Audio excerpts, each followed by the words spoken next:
جیسے ہی تیسرا دن آتا ہے تمہاری قبر کی زندگی کا، جب 3 دن گزرتے ہیں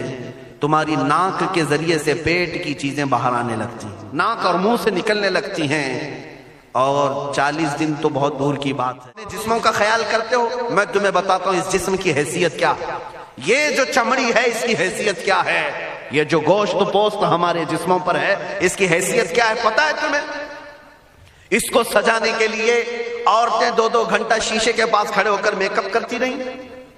اب عورتوں کی طرف سے یہ میک اپ، لالی پاؤڈر اور کنگھیاں بالوں کو سجاتے رہے، اور تم اپنی باڈی کو بناتے رہے جیم میں جا جا کر کے۔ اب اس جسم کی حیثیت سنو، جس دن روح نکلی تمہارے جسم سے اور جب جنازہ لے جایا گیا،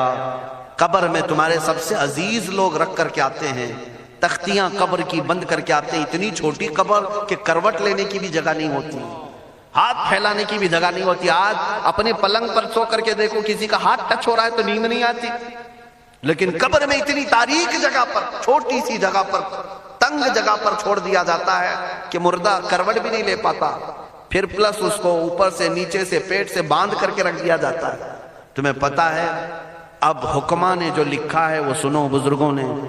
جیسے ہی تیسرا دن آتا ہے تمہاری قبر کی زندگی کا، جب 3 دن گزرتے ہیں تمہاری ناک کے ذریعے سے پیٹ کی چیزیں باہر آنے لگتی ہیں، منہ کے ذریعے سے انتڑیاں یا جو بھی اندر کا لیکویڈ ہے سب باہر آتا ہے۔ 5ویں دن کان کے اندر سے بھیجا نکلنے لگ جاتا ہے، یہ جو بھیجا سر کے اندر ہے وہ ختم ہو کر کے سڑ کر کے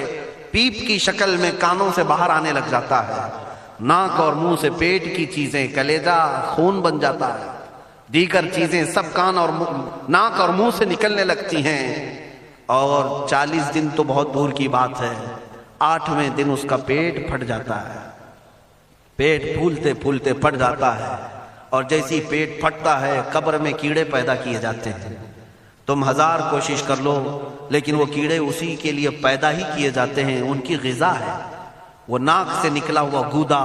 منہ سے نکلا ہوا گودا کھانے کے لیے کیڑے جمع ہو جاتے ہیں، پورے جسم پر طاری ہو جاتے ہیں۔ پیٹ جب پھٹ جاتا ہے تو اتنی شدید تعفن والی بو آتی ہے کہ قبریں بند ہوتی ہیں، ورنہ کئی لوگ صرف بو سے بیمار ہو جاتے ہیں، کئی لوگ